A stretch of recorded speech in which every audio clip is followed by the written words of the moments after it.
Okay, I'm good. All right, 5, 4, 3. Hello, everybody. Welcome to Coffee Anyone, the talk show from the heart of the West Virginia. Sorry, let me start that again.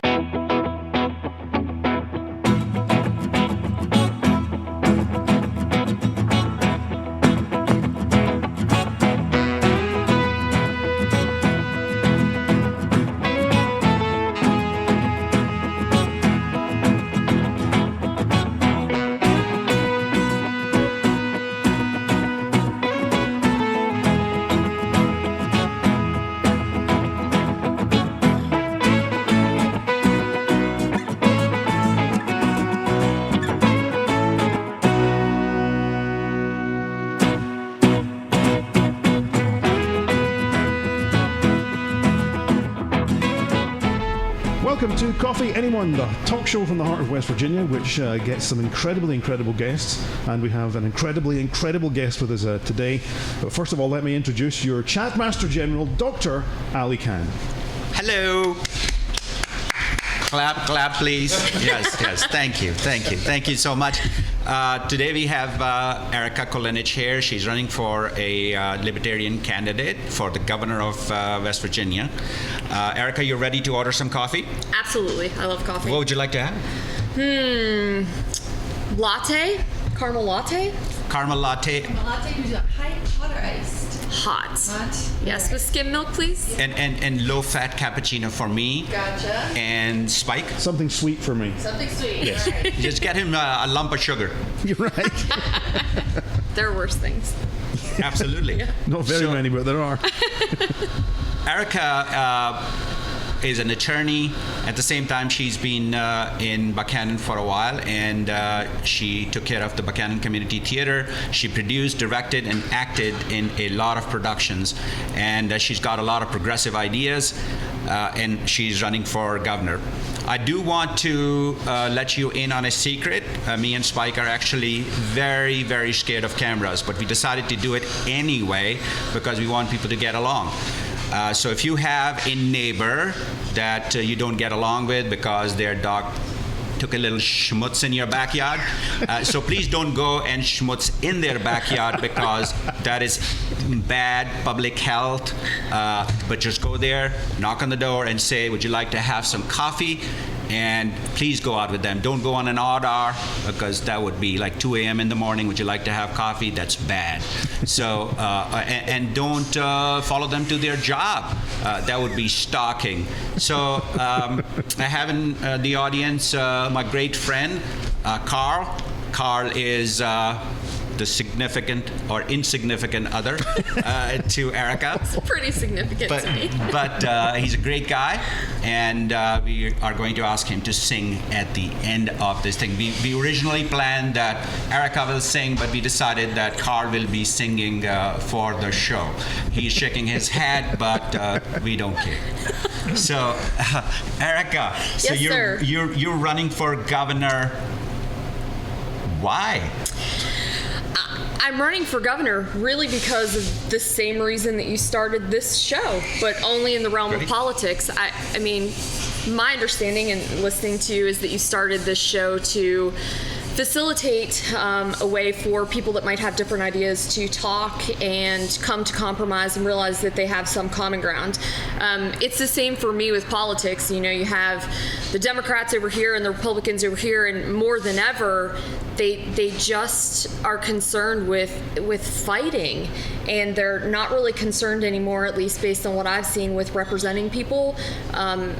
It's become very tribal. They're not compromising anymore, and people are kind of getting lost in that. So I decided that I could make a difference in that and show people that compromise is possible, getting along is possible, and that's why I'm running.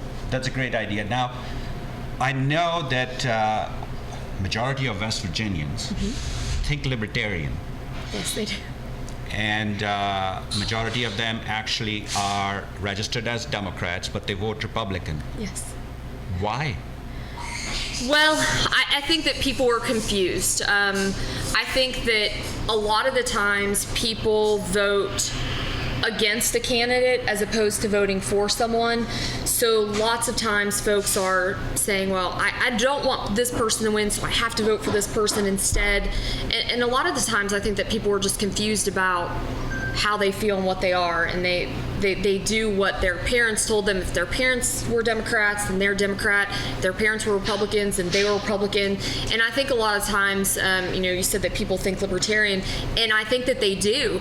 Lots of people have very Libertarian-leaning philosophies. I think that they're just scared of the label of Libertarian. They don't quite know what that means, and they're scared a little bit of it. So I just think that people are confused.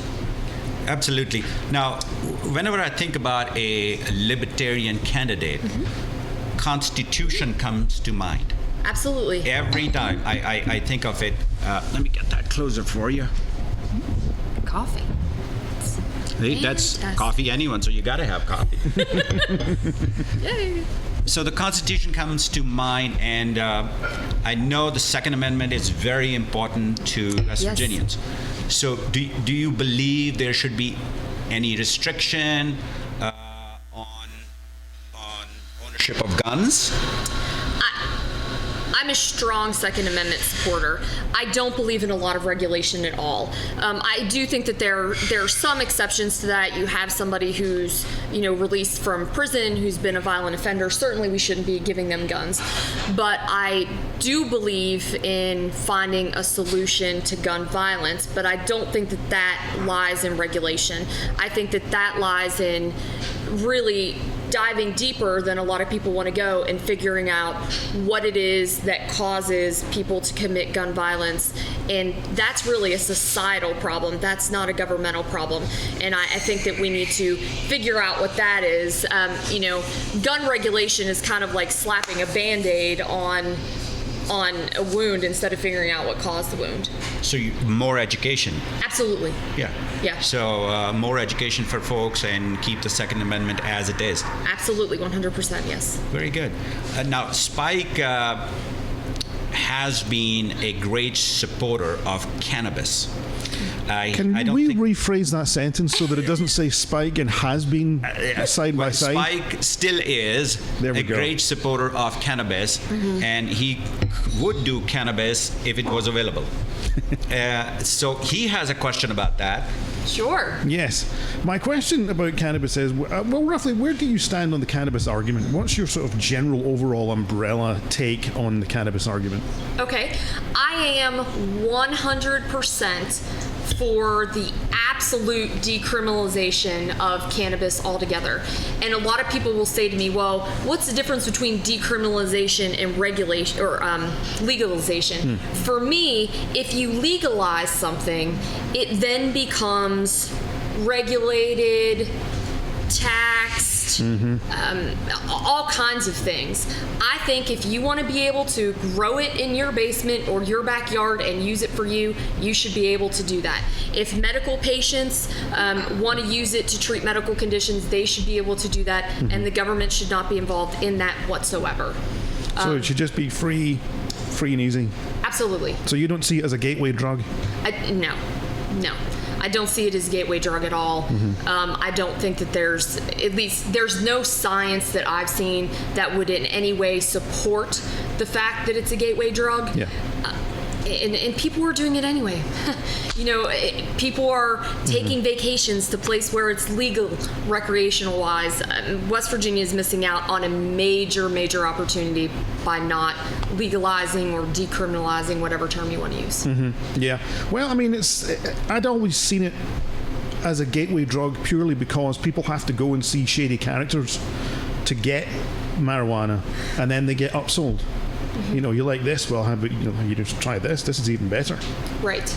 You're absolutely right about that. If it's legalized or decriminalized, you're taking away some of the concerns people have in terms of it increasing crime and things of that sort. Because if you can grow it in your backyard, you're absolutely right. You're not going to go down the dark alley and meet the guy who might want to try to sell you some meth, because that's that's a better economic venue for him. Let me steer you down a different corridor, roughly. I come from the UK, so I'm used to there being a multitude of parties that are all taken, very seriously. You've got your two big ones, kind of like the way they have here. You've got your two biggies, but then you've got the Liberal Democrats, you've got the Scottish Nationals, you've got Plaid Cymru, you've got all these different, parties that are being elected, that are being, taken seriously. How seriously have you found that people are taking Libertarian Party? I think people take it very seriously, certainly a lot more now than they used to. I think lots of people that I've spoken with are ready for a change. They think that there should be something else, especially as the Republicans move right and the Democrats move left. There's a huge gap in the middle, and a lot of people don't understand where they fit. They're a member of the Republican Party, but they think that the Republicans are getting too conservative. They're a Democrat, but they think that the Democrats are getting maybe too liberal. So a lot of people, I feel, are looking to an alternative and thus taking the Libertarians a lot more seriously. I think a couple of years ago, people thought Libertarians were, hey, we want to smoke weed. Like, that's what we're all about. And I think now a lot of people, like Dr. Khan said, a lot of people are starting to realize that we're a Constitution-based party, we're a liberty-based party, and it is drawing a lot more attention, and people are taking us more seriously. And they're much more nicer. Yes. I think so. They're much more nicer. I'm registered as an independent. I used to be. I was registered as a Republican, but Nothing wrong with that? Yeah, nothing wrong with that. To my Republican friends, there is nothing wrong with that. Absolutely not. Yay! So, but I'm an independent now, and they're much nicer. They don't get angry that much, except a few issues. But you can be passionate about certain things, but don't get angry. That's the whole point of our show. Also, absolutely is. Just talk about it. Don't get angry. Just use the Constitution as it was written. So, another question for you. Yes. Nobody wants to bring jobs to West Virginia. We have lost coal mining jobs tremendously. How would you bring it? What is your plan? My plan is something that nobody's talking about, neither one of the parties are talking about. The plans that you hear about now are, let's give special industries certain favors so they'll come to West Virginia, or let's, tax industries really, really hard and raise the minimum wage to make things easier for people. My plan is none of those. My plan is make it easier for businesses to operate in West Virginia by decreasing red tape and regulation. And a lot of people hear that and they're like, whoa, what do you mean? Are you going to eliminate all the environmental protections? And the answer is absolutely not. All I'm going to do is something that's very simple. Less permitting, less licensing, less jumping through hoops. It is almost impossible for someone to figure out how to open up a small business. I hope they don't mind, I always use my friends down at Sweet Delicious as an example that comes to mind. Nice plug. I mean, those folks, they have to, all their employees have to have food handlers cards. They have to get a city license. They have to get a state business license. But then that state business license, that doesn't register you with the tax department. You have to get a tax license. You have to get all types of different things for the food and how that's stored. You have to have your sink so many feet away. Those are things that are just discouraging to people from opening businesses. I think if we got rid of a lot of things like that, it would create a lot of jobs in West Virginia. I'm a big fan of a theory called asset-based development, which really just means taking what we have and using it. Stop trying to get businesses to come here. They're not. They haven't been. They're not going to. So let's take the small businesses that we have, the entrepreneurship spirit that West Virginia has, the artistic spirit that West Virginia has, and allow those people to open businesses and run them. Make that easy for them instead of hard.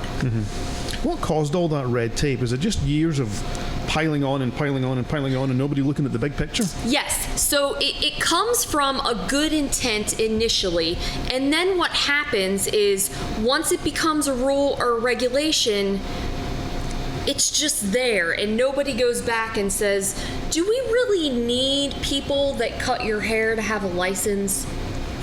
Maybe we don't. So that's what happens is it starts from a good place, it has a good intent, and then it just gets out of control and it snowballs, and nobody ever takes time to go back and look at those things and ask, do we need them? So how do you remove these layers of things? You know, because if you go in and you say, well, let's remove the food handler's license, people are going to go, oh, so you want people to get E. coli now, do you? Right. You know, how do you do that fight? Well, I guess there's two answers to your question. The first answer is, I mean, we know from living in a small town, right? If somebody went somewhere once and got E. coli, that business is shutting down. I mean, right. Facebook is going to light up like a Christmas tree, and nobody's going to go there anymore. So I think that you just have to convince people that today, as a society, we are smarter. Information travels quickly. Things that used to be a problem when they instituted the need for food handlers cards are no longer a problem. Yeah. Now, you did a fantastic job at Buchanan Community Theater. Thank you. You produced, like I said, directed, acted. Tried to act. I became a big fan. I wasn't even much into theater anyway, but I became a big fan. What did you learn there that you will bring to this governor's race that will help you? Well, I think the first thing is just new ideas. Buchanan Community Theater is an organization that's very near and dear to my heart, as you know, and they had a system that they always used, and so a few of us sat down and said, what can we do that's different? And what we found was that there was a whole group of people out there who were looking for a home. They were looking for a place to come and to be with people who were like them and people who were different than them and express themselves.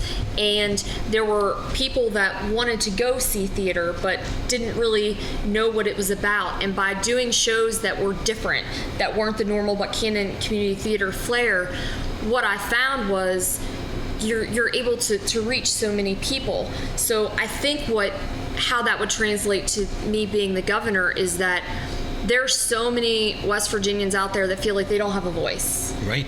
And by taking ideas that nobody's talking about and by breaking away from but we've always done it this way, that way being the Republican and Democratic system, you can give a voice to so many people right now that don't have one. That's exactly right. You know, 23 years ago, I lived in Morgantown, and it was a sleepy town. Nothing was happening there. But now it's just hopping. There are jobs there. There is theater there. There is everything. And I feel like Buchanan has that future. It does. Now, some people may not want that. Some people may not want all those things coming in because some people are scared that somehow their values are going away. What do you say to them? Well, your values are only going away if you don't hold them anymore. Merely having people around you that have different values or different priorities, that only makes you richer as a person.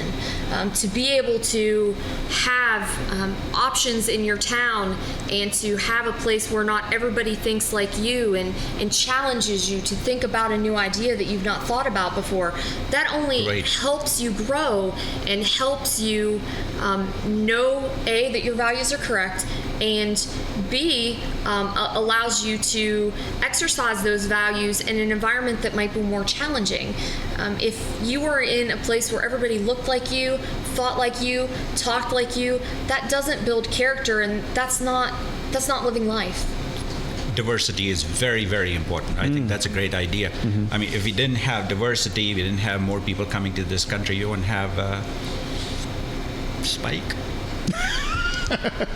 No one's as diverse as me. And his beautiful Scottish accent. It's nice. Can you show us how to do Sean Connery? Oh, no.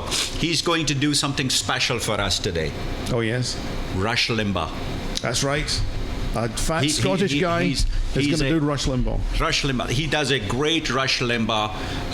Again, I apologize to the people who might get offended we are not making fun of Rush Limbaugh. We are just doing a little satirical Right. Yes. A little impersonation. imitation. That's all. Okay. Are you And ready? go. Right, here we go. Okay. Good afternoon, my friends. It is I, your Maharishi, Rush Limbaugh, the Excellence in Broadcasting Network, and I am now going to have some of my coffee. Thank you very much. Very nice. Really good. Very nice. Very nice. Very nice. I mean, I'm not encouraging somebody to go compare it and actually listen to Rush Limbaugh just because of that. But take my word for it, that's what it is. So it's good. Now, I heard that you were going to sing a song for us. Okay. Because I was thinking about doing a song too. Okay. Now I know you're big in Buchanan Community Theater, so I was going to audition, but now I'm a minor celebrity. You know, there's a major celebrity, there's a minor celebrity. So I'm very minor celebrity. So I thought I'll just audition for you. Okay. So my friend Lee you know Lee? I do, absolutely, yeah. yes. She asked me to prepare something, and I thought I will do that. I'm auditioning for one of the dads for Mamma Mia.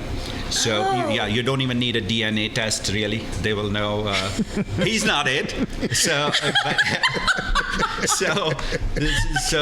some people even already ask me, maybe you should do a DNA test on your son. He's kind of, pigmentally challenged. So, but that's a different story. But so you go first, and then I'll audition for you. Okay. So give us a little idea what you're going to sing, and we want everybody to know that this is a great idea to get Erika as your governor. Who else can sing for you? There is a guy who keeps changing parties, and we'll meet with the other gentlemen too. But here she goes. Well, my friend Bailey's here, who's my choreographer from Rock of Ages, so I'll be inspired by Rock of Ages' song. How's that? Sounds good to me. Okay. He said, oh girl, it's a cold world when you keep it all to yourself.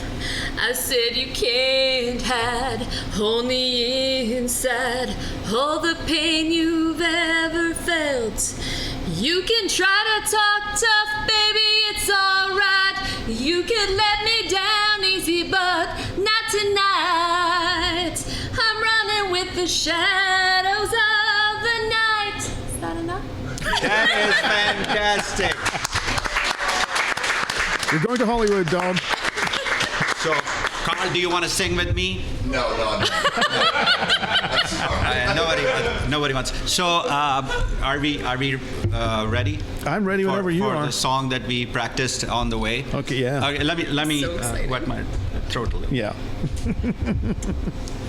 Stay hydrated. Yum yum yum yum yum. Good stuff. Okay. Ready? I'm ready. Just watch. I'll get all the words right this time. Okay. Okay. You think I'll get them right? Well, you'll get them right. I don't know if I'll get them right. Maybe I So won't. here we go. One second. You guys will have to sing with me. There are certain places where Carl will tell you to sing with me. So. For he is an Englishman.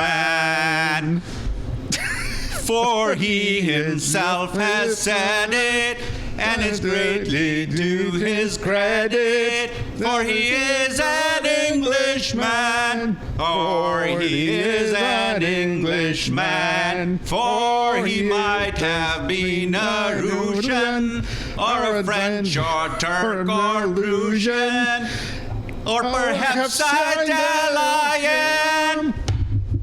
Or perhaps Italian. For despite all these temptations to belong to other nations, he remains an Englishman. He remains an Englishman. You messed up, Englishman. Nah. Thank you. I'm afraid it's a no from me. You have some things? I have some things. Yes. Do you have any other questions? I don't or have any anything other like that? questions. I didn't bring the things, but I was going to say what we normally do at the end of the show is we hand our guests a folder. And in that folder, there's 2 pieces of paper. There's a piece of paper that says friend, which you would hold up to the show if you consider yourself a friend of the show, you had a good time. And there's a tolerant, what was it? Tolerant? Yeah, just acquaintance. Tolerant acquaintance. A tolerable acquaintance. Yeah, that's if you came on the show. Are you a friend or a tolerable acquaintance? I'm definitely a friend. Well, give it to Definitely a friend. Nice. I thought I was prepared, and I wasn't. It's the story of my life. That's okay. That's perfectly okay. I just wanted to say on a somber note, a friend of mine, she died, Carol Heyman. Hang in there, Barbara. We are all with you. If you need anything, just let us know. Also, thank you to Stone Tower for providing us the space, and Main Street Antique. Thank you, Brian.